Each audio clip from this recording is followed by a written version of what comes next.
Well, the next activity this afternoon is a special lecture on the Poincaré Conjecture by John Morgan. So Professor Morgan is a topologist who's always had an interest in the interface between topology and other subjects, algebraic geometry, gauge theory, theoretical physics, and so it's no surprise that now he's very interested in Ricci flow and its impact on topology. So, as you may well know, he and Gang Tian produced an extensive exposition of the ideas of Perelman in solving the Poincaré conjecture. Today, I believe he's going to offer a general view of the Poincaré conjecture for all of us here. So, Professor Morgan.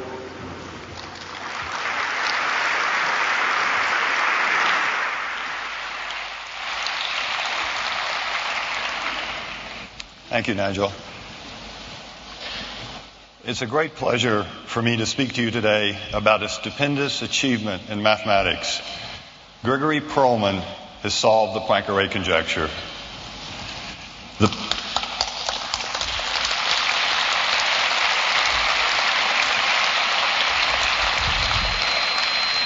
The posing of this 100-year-old problem marked, in my view, the founding of topology as an independent discipline. Since its posing, the problem has been studied, generalized, related problems have been solved. It has been linked in one way or another to most of the progress in topology in the last 100 years. Now, while related problems have been solved, the original conjecture, as posed by Poincaré, stood untouched, resisting all attacks. Before Perelman's work, many viewed it as a siren song, for many boats had foundered on the rocks trying to reach it. There have been innumerable proposed proofs, innumerable proposed counterexamples, but none withstood scrutiny.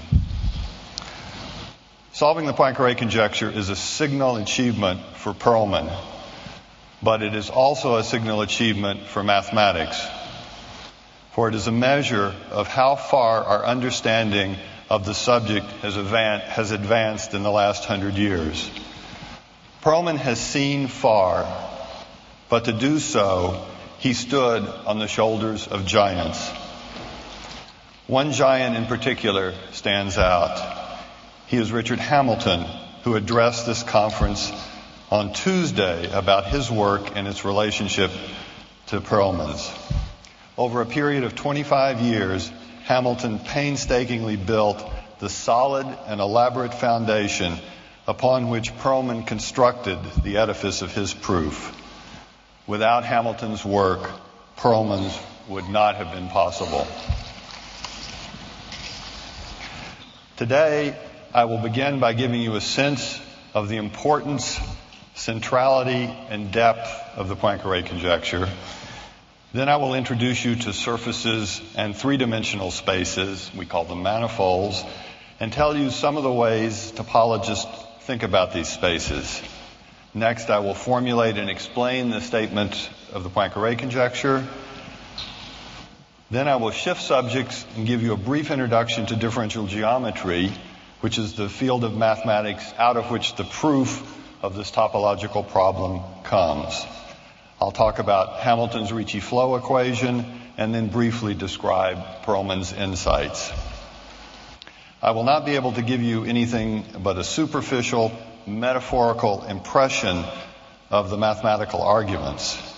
For those interested in more details, I will give you links to over 1,000 pages now available on the web where you can learn more in detail. My goal here is to explain the significance of the conjecture and its statement.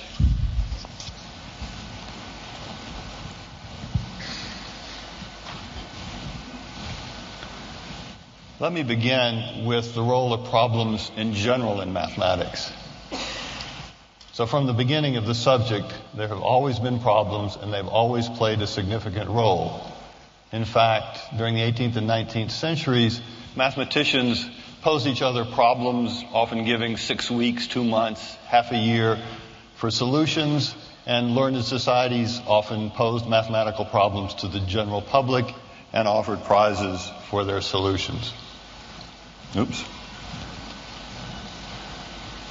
The nature of problems in mathematics, I believe, changed with Hilbert's talk at the International Congress of Mathematics in Paris in 1900. There he proposed a list of 23 problems covering a broad range of mathematical fields. These problems were of a different character than the ones that had been posed in earlier times, for Hilbert viewed them as the central problems of mathematics as he saw it in his day, and he thought the study of these problems and their solutions would lead the field forward. And indeed, he was quite prescient, for much of the progress in 20th century mathematics has revolved around these questions, and to solve one is to be recorded in the Mathematics Hall of Fame. In 2000, following the tradition established by Hilbert, the Clay Mathematical Institute identified 7 important and central problems in mathematics. Things had changed a little bit in the intervening 100 years. There was no Hilbert, so Clay leaned on the support of a committee of leading mathematicians in order to choose these problems. And we're a much more materialistic society, so they offered $1 million per problem for the solutions. What makes a good mathematical problem? Let me quote to you from what Hilbert said in his address to the Congress in 1900. It comes out a little funny in English because I believe it must be a translation from the German, but nevertheless, I should still more demand for a mathematical problem if it is to be perfect. For what is clear and easily comprehended attracts, the complicated repels us. Moreover, a mathematical problem should be difficult in order to entice us, yet not completely inaccessible, lest it mock our efforts. It should be to us a signpost on the tortuous paths to hidden truths, ultimately rewarding us by the pleasure of the successful solution. That's what we're celebrating today, the pleasure for all of us of the successful solution. So I think what Hilbert was trying to say was at least these things, among others. Studying a good problem stimulates a tremendous amount of mathematical research. Some of it's directly on the problem. Sometimes it simply spawns research in related areas. You never know where studying a problem will lead you. I guess you start hoping it will lead you to the solution, but wherever it leads you, you follow. Problems become more and more famous as they resist more and more different attempts over time at their solution. And the famous and old problems are used as standards for testing new ideas. As a new idea enters mathematics, one way to test its power and relevance is to try to use it to solve old problems, and that's the toughest test, and if it passes that test, it will be ensconced as important in the subject. So now let's turn to our particular problem, Poincaré Conjecture. It was formulated in 1904 by Henri Poincaré, so it's a little too young to have made Hilbert's list, 4 years too young.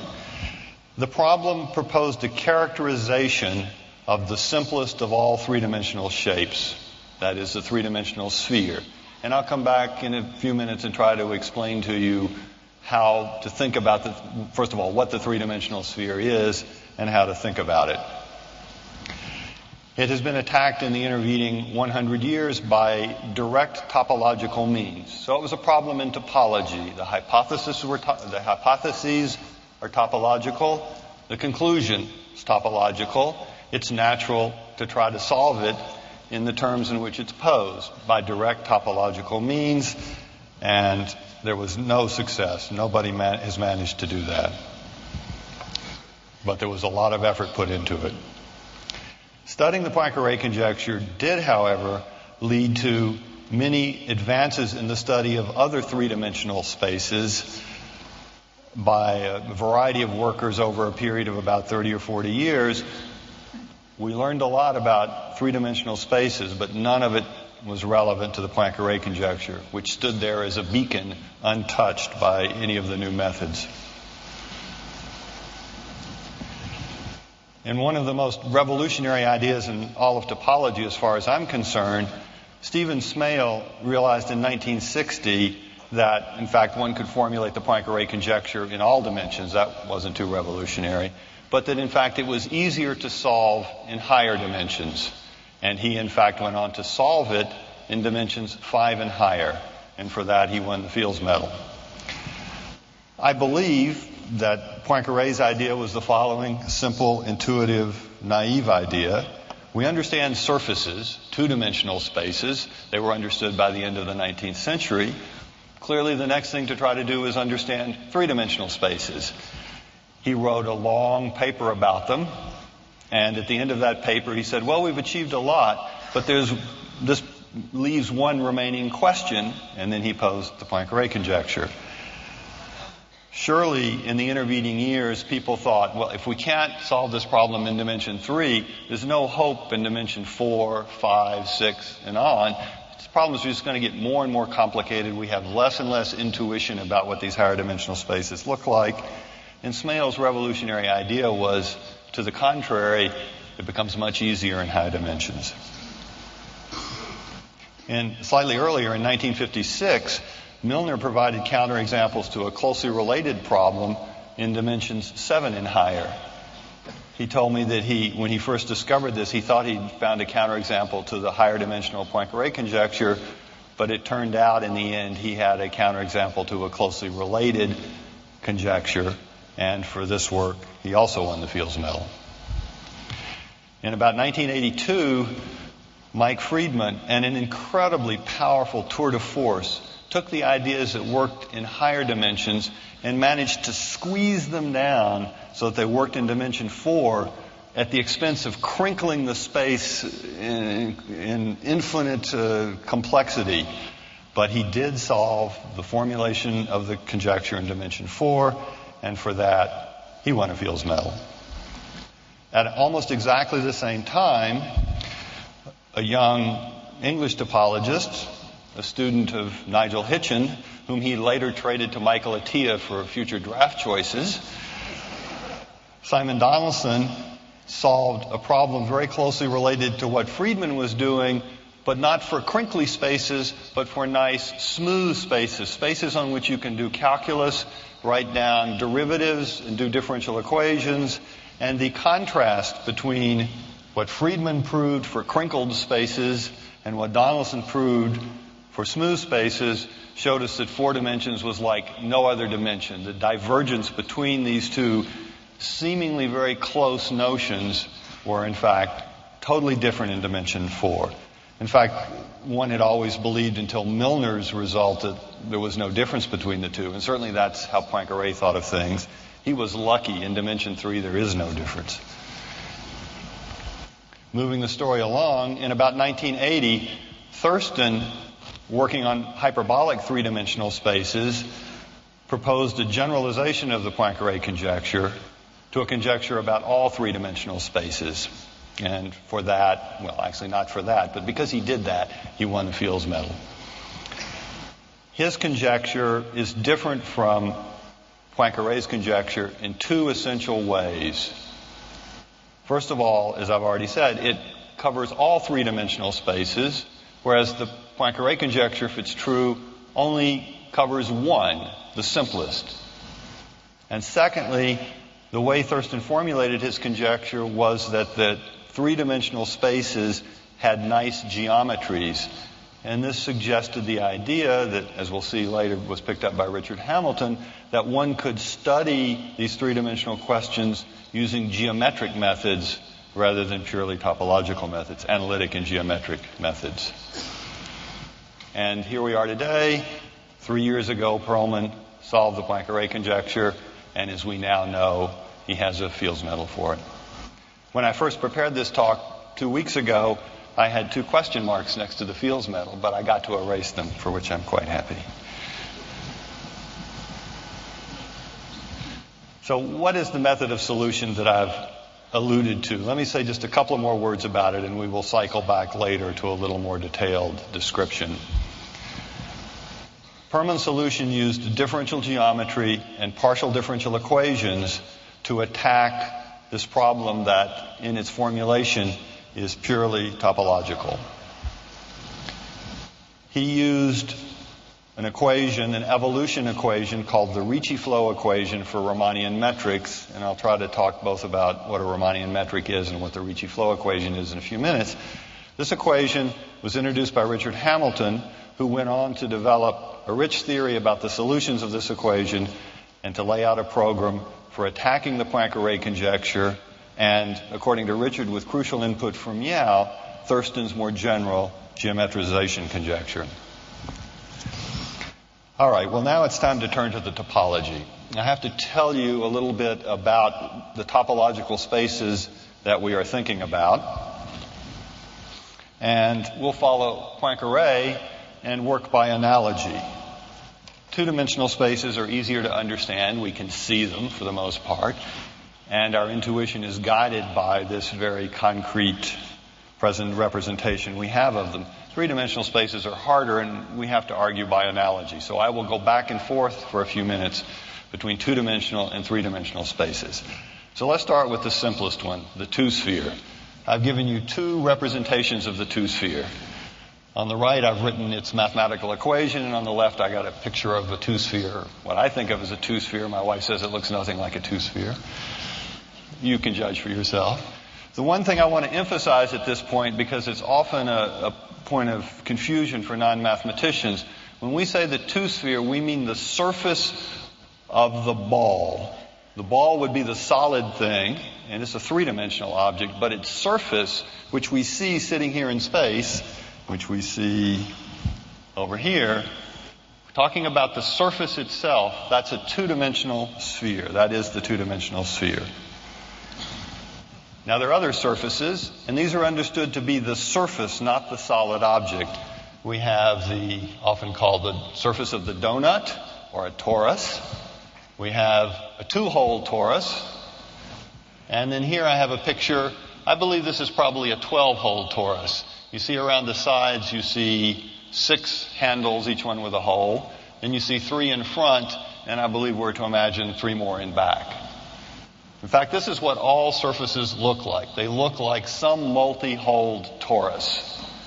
I have 0 holes as the sphere. Here's a 1-hole torus, a 2-hole torus. You can imagine the intermediate ones. Here's a 12-hole torus. Keeps going.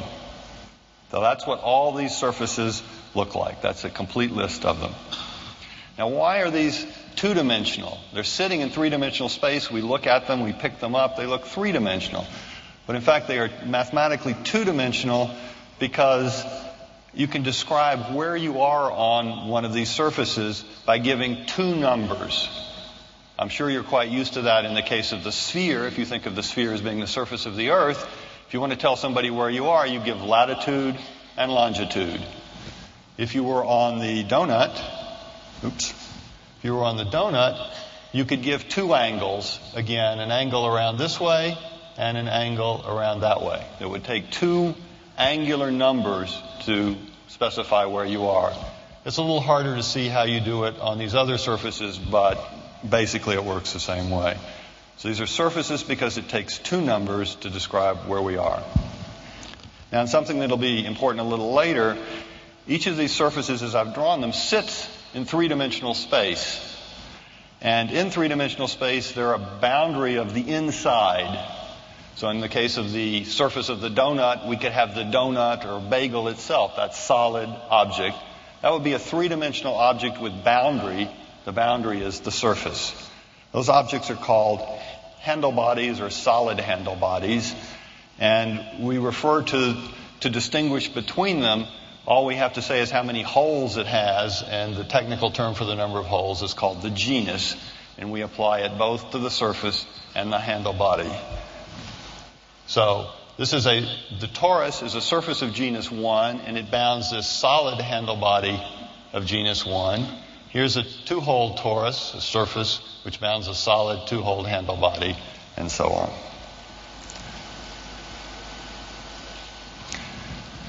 All right, now we come to a more difficult part of the talk. Surfaces are easy to see. How do we see the 3-sphere? Well, in fact, you can't see the 3-sphere. At least I don't know anybody who can see the 3-sphere. And the reason is it does not exist as an object in our three-dimensional space. The only thing we have direct visual understanding of are the objects that sit in three-dimensional space, and then we can see them. Well, the three-sphere doesn't sit in three-dimensional space, just as the two-sphere doesn't sit in the plane or two-dimensional space. The two-sphere sits as an object in three-dimensional space, and the three-sphere sits as an object in four-dimensional space. But we can understand its properties by analogy with what's true for the two-sphere. So, how do we think about the two-sphere? One way to think about the two-sphere is through something called stereographic projection. So I'm imagining the sphere, this red sphere, sitting on this black plane, tangent or touching at one point, which I think of as the South Pole. And now I imagine a light at the North Pole, and I look at the shadows that that light would cast. So if I have a point on the sphere right here, the light ray coming from the North Pole would hit that point, and it would have a shadow on the plane.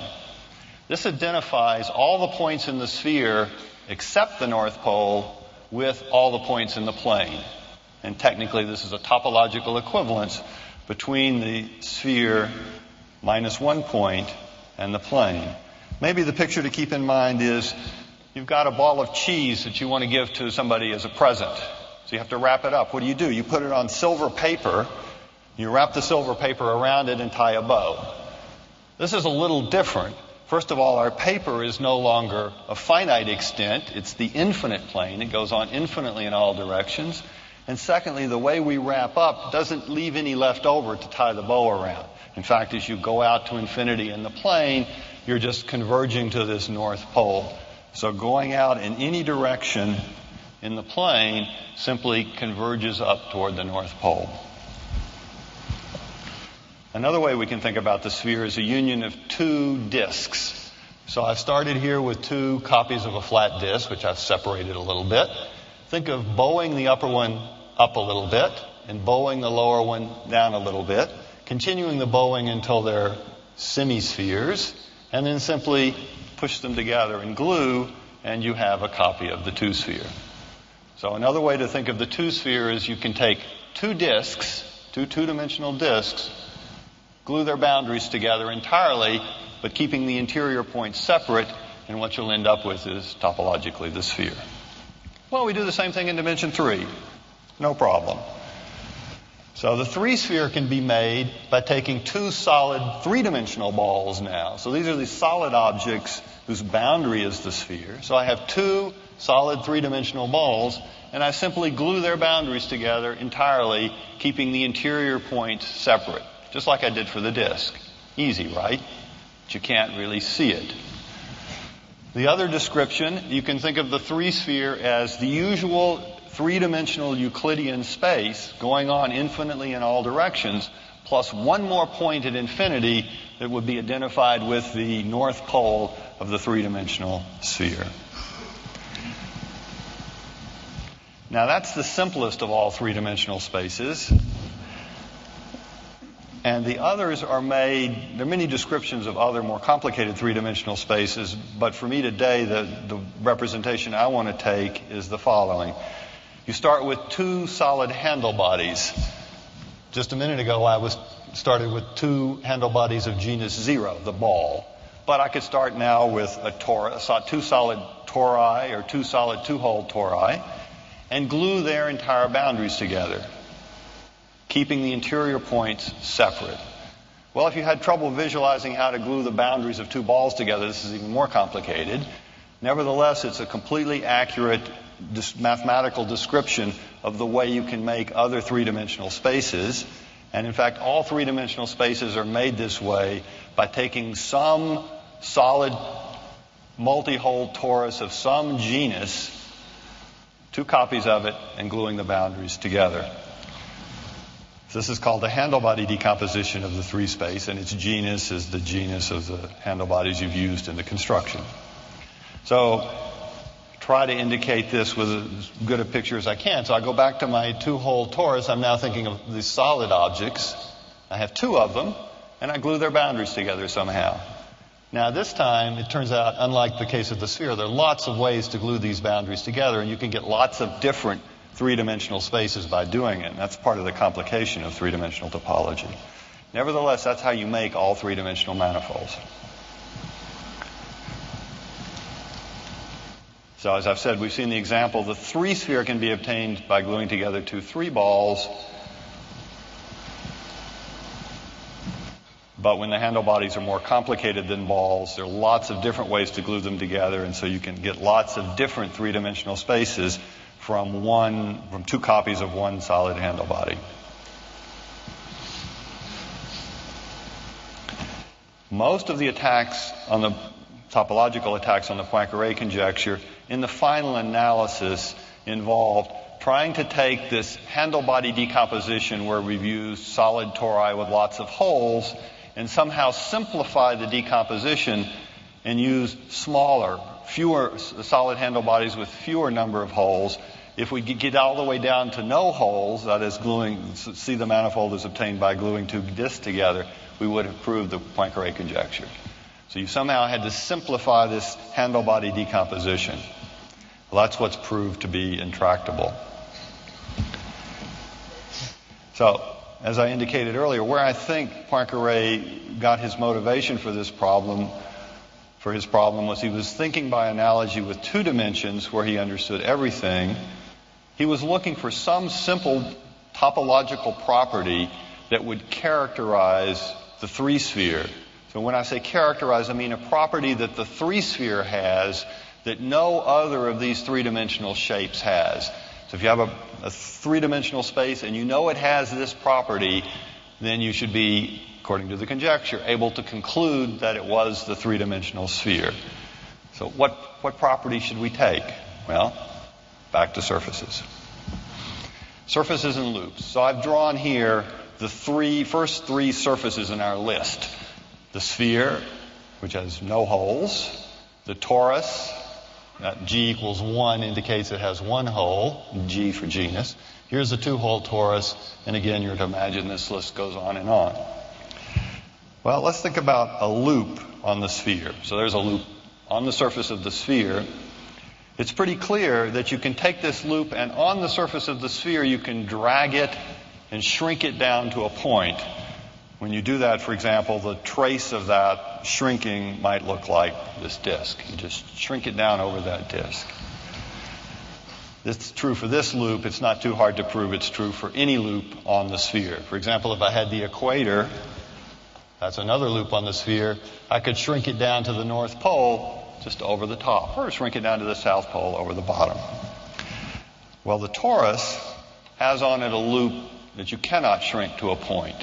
So if I take a loop that goes around this hole, no matter how I move it on the torus, it'll still always encompass or be caught up in this hole, and I'll never be able to continuously shrink it down to a point. And of course, on the two-hole torus, I can find lots of curves like that, loops like that. Here are two of them, one that goes around this hole, one that goes around that hole. Of course, there are others. There's an interesting that goes around the middle band, for example. There are these that go around the holes this way, and lots of others. But the point is that there's at least one. So on this surface, and then on all the other surfaces, there is at least one loop on the surface that cannot be continuously shrunk to a point. The sphere does not have such a loop. So this property, the property that every loop on the surface shrinks to a point, characterizes the two-dimensional sphere among all surfaces. Now, what about on the three-sphere? Well, the same argument that works for the two-sphere works for the three-sphere. If you have a loop in the three-sphere, you can shrink it to a point, continuously deform it to a point. Well, when I was a young graduate student, I learned every mathematical talk should have a proof in it, so here's your proof. We've seen the three-sphere minus a point is our Euclidean three-space. Well, this loop is going to miss a point, so we can think of it as a loop in three-dimensional space. And once it's a loop in three-dimensional space, it's obvious we can just shrink it down, say, to the origin of three-dimensional space. And here I've shown you how to do that. Here's a loop in three-dimensional space. You just pull it by straight lines down to the origin of three-dimensional space, and that's a shrinking of the loop to a point. And by our identification of three-dimensional space minus a point with the sphere, we can use this to shrink all loops on the three-sphere as well.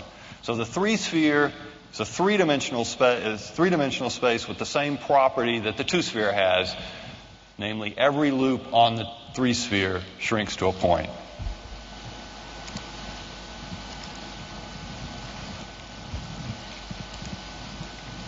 What about the converse? The converse statement is the Poincaré conjecture. The converse says if you have a three-dimensional space and every loop on it shrinks to a point, then your space is the three-sphere. That's the Poincaré conjecture. Intuitively, if your three-dimensional space doesn't have any holes that you can wrap a loop around, like the donut has a hole that you can wrap a loop around, if you don't have any holes like that, then your space must be the three-sphere. So technically, a three-dimensional space with the property that every loop in the space shrinks to a point is topologically equivalent to the three-sphere. This is almost verbatim what Poincaré said, at least in the language of his day. Why should we believe it's true? Why did Poincaré believe it's true? Well, it's not completely clear he did believe it's true. He didn't actually state it as a conjecture. He stated it as a question. And then he said, studying this question would take us too far afield. Well, one reason to believe it's true, Poincaré's motivation was, as we've just seen, the analogous statement is true for two spheres, distinguishing the two-sphere from all other surfaces. As far as I'm concerned, a much more important and powerful reason it's true came 80 years later with Thurston, 75 years later. When Thurston formulated his more general conjecture about three-dimensional spaces, the Poincaré conjecture was a very special case of that conjecture. And then he went on to establish his more general conjecture in certain special cases, unfortunately not a case that included the Poincaré conjecture. I think if you'd taken a poll of topologists when I first entered the subject in 68 or 70, my sense was they were split. As many would have voted for the Poincaré conjecture being true as would have voted for it to be false. If you asked the same question in 1985, I think you would have gotten 10-to-1 odds that it was true. And this is a strange psychological phenomenon because in the intervening 20 years, 18 years, there had been no advance on the Poincaré conjecture. But there had been advances on this more general conjecture, putting the Poincaré conjecture in a more general framework and seeing that that framework holds sometimes gave a lot of credence to the fact that it was true. And three-dimensional topologists since about that time have been working on three-dimensional spaces, attacking many other questions, assuming that the Poincaré conjecture is true. This does not come as a surprise to them. The fact that somebody's proved it and the way it was proved probably comes as a surprise. The fact that it's true doesn't shock anyone. All right, that's your lesson in topology. Now we switch to another field of mathematics, geometry, differential geometry, and in particular, Romanian geometry. This is a slightly different subject, so bear with me. So any three-dimensional space, in fact, there's nothing special about three here, on any space of any dimension, one can put or impose a notion of structure, let's call it, a way to measure angles and lengths. So if you have a curve in your space, think of it as being parameterized by time, a particle moving in your space. There's a notion of what the velocity vector or tangent vector is at each point, and there's a notion then of how long the trajectory is. And if you have two of them and they meet at a point, there's a notion of the angle between them. That structure is called a Romanian metric, after Riemann, who introduced it, or at least studied it. The problem with this idea, maybe it's not a problem, some see it as a gift, is that there are huge numbers of ways to put on these structures. And there's no obvious way to construct one that has some properties that you would like it to have. You decide ahead of time, I want it to have this, this, and this property. There's no obvious way to make one. And since you're working in technically what's an infinite dimensional space of possibilities, finding one is that with the properties you want isn't going to be easy either. So now I can tell you a little bit more about Thurston's more general conjecture. It says that any three-dimensional space admits an especially nice one of these Romanian metrics. Now, in the brackets there, I've put, for all the mathematicians in the audience, the technically correct statement. You have to cut the thing in pieces in some canonical way, but let's not worry about that. This conjecture, in and of itself, as I indicated earlier, suggests a completely different approach to the Poincaré conjecture. Because here, the conclusion is not topological anymore. The conclusion is geometric.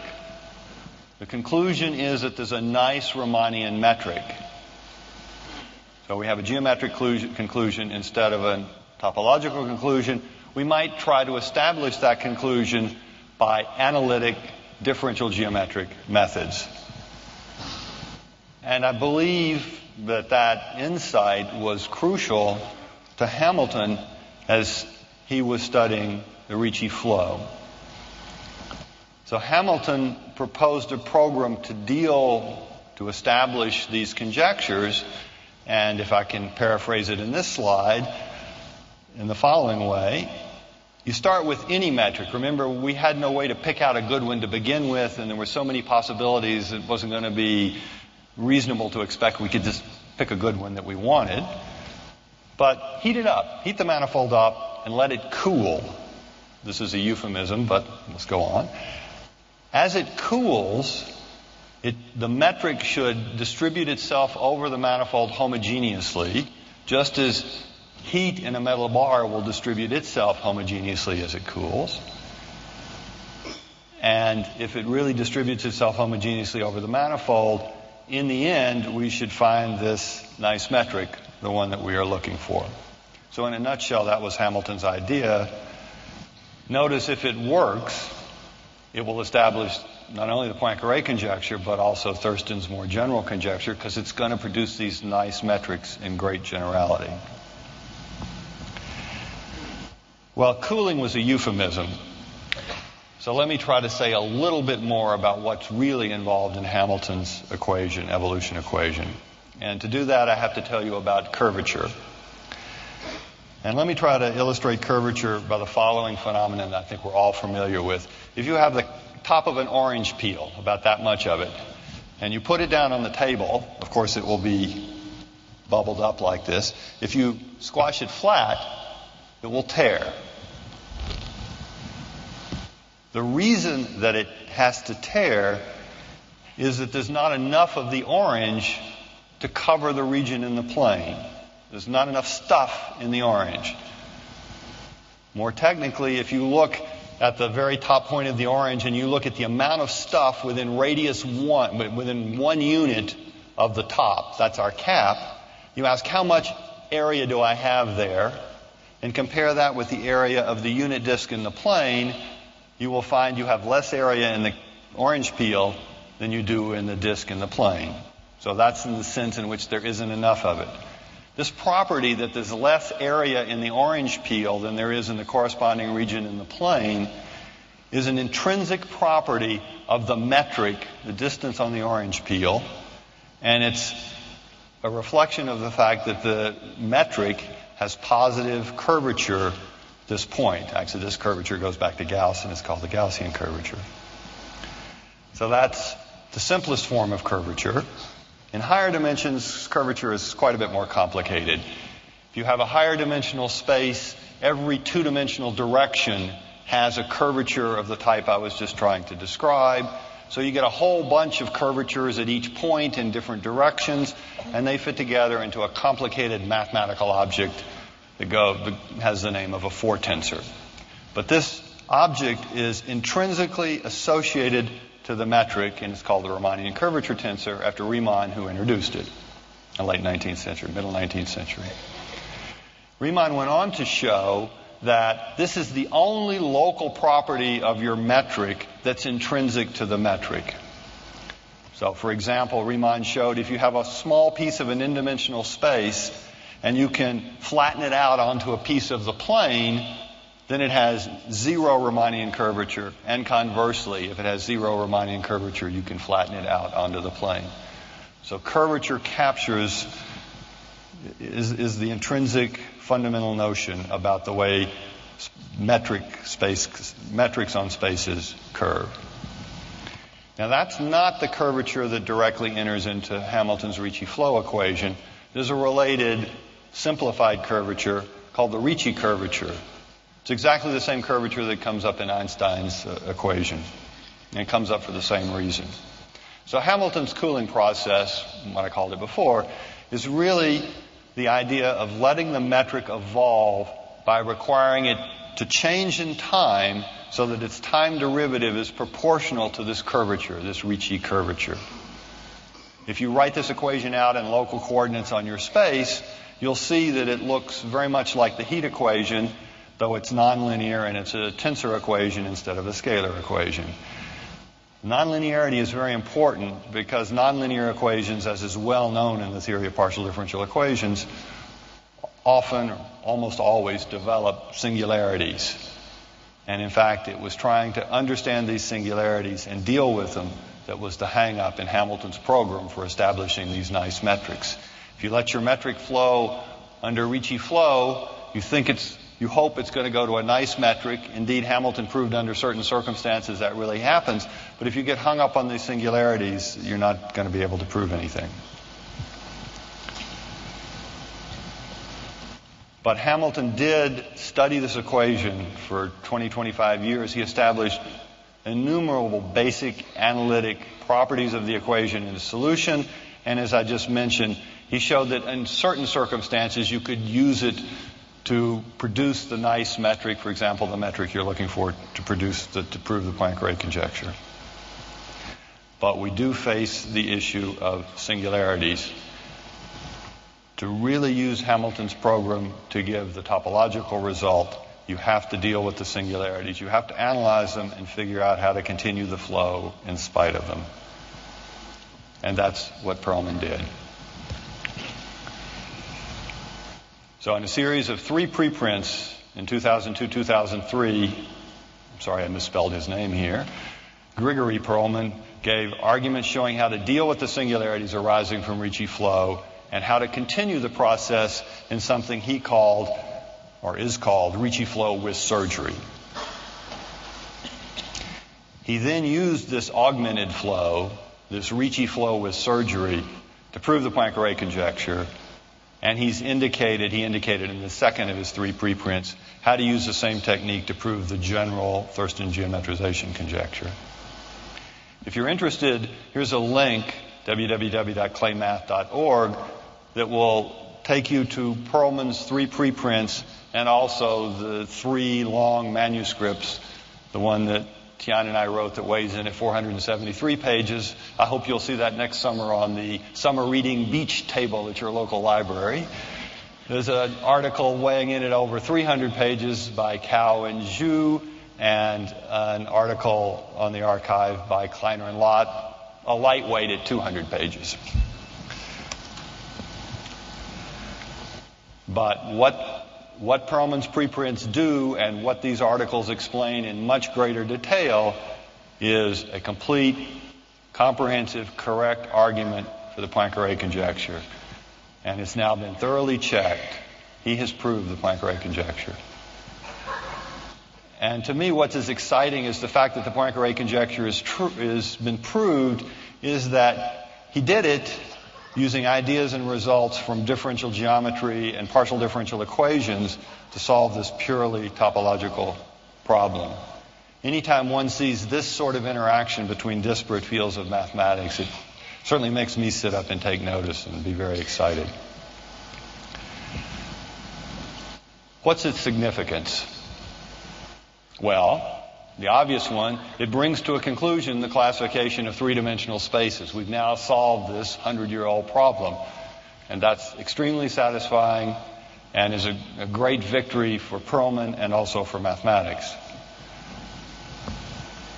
And as I just said, the interaction between the disparate fields makes the argument all the more interesting and important. But I think that in the significant impact in the future will be not on three-dimensional spaces, but rather applications of Ricci flow in other mathematical contexts. For example, it's obvious to try to apply this in 4 dimensions, and also to apply to technically what are known as Kähler manifolds or algebraic varieties. These should be the first applications to come. They're the closest to the three-dimensional questions. But then there's singularity development and other geometric evolution equations that are similar to the Ricci flow. For example, the mean curvature equation has many properties in common with this one. So other geometric flow equations, the way they develop singularities and how you treat these singularities, I think we'll see lots of advances there. And finally, and probably more speculatively, because I know nothing about applications of mathematics to physical processes, it is nevertheless true that many, many physical processes are described by the same kind of evolution equation, technically a parabolic differential equation, that the Ricci flow is, and understanding singularity development in those equations can have tremendous applications. We may look back in 100 years and see Perlman's treatment of the singularity of Ricci flows as the beginning of an understanding, much deeper understanding, of how singularities develop in these equations, how to handle them and treat them, having untold consequences for us in everyday life. But as I say, I'm not an applied mathematician, so take that with a grain of salt. Thank you.